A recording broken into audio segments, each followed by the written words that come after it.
বরিশাল শিক্ষা বোর্ডের ৫ শতাধিক স্কুলে কমিটি নিয়ে বিরোধ ও মামলা ব্যাহত হচ্ছে শিক্ষা কার্যক্রম। মামলার খরচ চালাতে স্কুলগুলোতে চলছে অর্থ সংকট।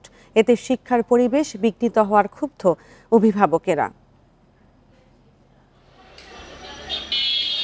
বরিশাল শিক্ষা বোর্ডের অধীনে মাধ্যমিক স্কুল আছে ১,৮০০।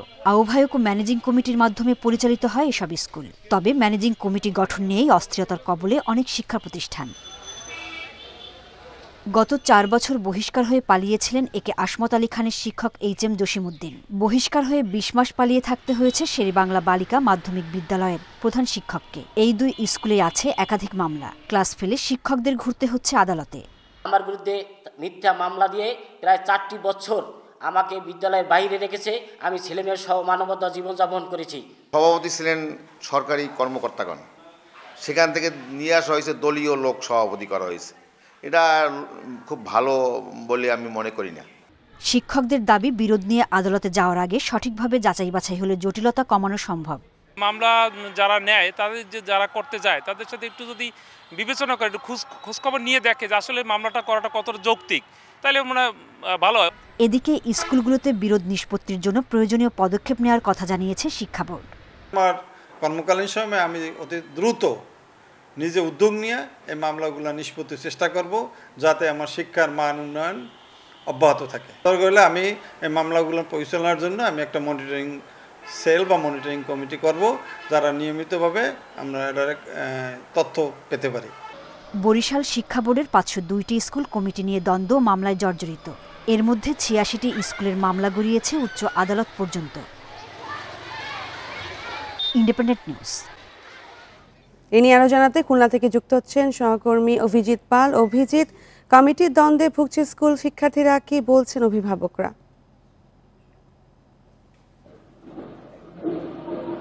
হ্যাঁ, আপনি যেমনটি বরিশালের ঘটনা শুনছেন, ঠিক একই প্রেক্ষাপট আসলে ছাত্র জনতার গণ অভ্যুত্থানের পর আসলে খুলনাতেও হয়েছিল। কারণ এই যে বিভিন্ন শিক্ষা প্রতিষ্ঠানগুলো রয়েছে, সেই শিক্ষা প্রতিষ্ঠানগুলোর ম্যানেজিং কমিটি এবং যে গভর্নিং কমিটিগুলো হয়ে থাকে, সেই কমিটিগুলোতে আসলে রাজনৈতিক বিবেচনায় রাজনৈতিক ব্যক্তিদেরকে আসলে সভাপতি পদে নিয়োগ দেওয়ার কারণে আসলে এই সমস্যাটি তৈরি হয়।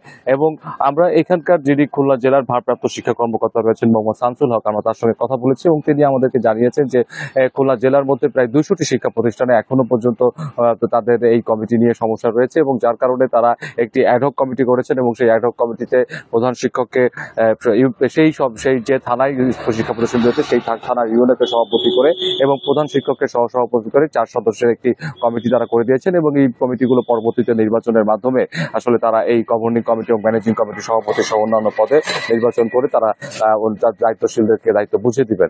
আরেকটি বিষয় হচ্ছে যে বিভিন্ন শিক্ষা প্রতিষ্ঠানে যে প্রধান শিক্ষকরা ছিলেন তাদের মধ্যে অনেকেই আসলে বিগত সরকারের আমলে যে তারা রাজনৈতিকভাবে এতটাই জড়িয়ে গিয়েছিলেন যে পরবর্তীতে ছাত্র জনতার তোপের মুখে তাদেরকে তাদেরকে পদত্যাগ করতে হয় এবং এর মধ্যে অনেকে আবার শিক্ষা প্রতিষ্ঠানে ফেরত আসতে পারেননি। যেমন আমরা জানতে পেরেছি যে Khulna collegiate school and girl কলেজের খুলনা কলেজিয়েট স্কুলের যে প্রধান শিক্ষক ছিলেন তিনি কিন্তু পদত্যাগ করার পরে তিনি আর ফেরত আসতে পারেননি এবং সেখানে এখন একজন ভারপ্রাপ্ত শিক্ষক দিয়ে কিন্তু আসলে শিক্ষা কার্যক্রম পরিচালিত হচ্ছে। এবং আমাদের জেলার যিনি ভারপ্রাপ্ত শিক্ষা কর্মকর্তা রয়েছেন তিনি আমাদেরকে জানিয়েছেন যে খুলনা জেলাতে প্রায় ১৯টির মতো শিক্ষা প্রতিষ্ঠানের প্রধান শিক্ষক আসলে এরকম সমস্যার মধ্যে হয়েছে, যার মধ্যে অধিকাংশ প্রধান শিক্ষক আবার পুনরায় তারা ফিরে এসেছেন এবং তারা এখন শিক্ষা প্রতিষ্ঠানের কার্যক্রম চালাচ্ছেন। এবং শিক্ষা অফিসার দাবি করেছেন যে এখন শিক্ষা প্রতিষ্ঠানের শিক্ষা কার্যক্রম পুরোদমে চলছে, যাতে করে শিক্ষা কার্যক্রমে কোনো ব্যাহত না হয় সেই কারণে তারাও সব ধরনের প্রস্তুতি গ্রহণ করেছেন। এবং তারা বলছেন যে যে সকল শিক্ষা প্রতিষ্ঠানে এখন আসলে পরিচালনা পর্ষদ নেই সেই সকল শিক্ষা প্রতিষ্ঠানের পরিচালনা করার জন্য একটি অ্যাডহক কমিটি গঠন করা হয়েছে এবং সরকারি নির্দেশনা অনুযায়ী সেই কমিটির দায়িত্বে রয়েছেন সেই শিক্ষা প্রতিষ্ঠান যে উপজেলা পর্যায়ে থানা পর্যায়ে রয়েছে সেই থানার যিনি উপজেলা নির্বাহী কর্মকর্তা বা থানা অফিসার রয়েছেন তিনি হচ্ছেন সেখানকার সভাপতি হিসেবে দায়িত্ব পালন করছেন এবং সদস্য সচিব হিসেবে দায়িত্ব পালন করছেন সেই শিক্ষা প্রতিষ্ঠানের প্রধান শিক্ষক সহ এবং এই ৪ সদস্যের যে কমিটি হয়েছে এবং তারাই পরবর্তীতে। আমরা আপনার কাছে আবার ফিরে আসবো, এখন চলে যাচ্ছি পরবর্তী খবরে। খুলনা থেকে যুক্ত হয়েছিলেন সহকর্মী অভিজিৎ পাল।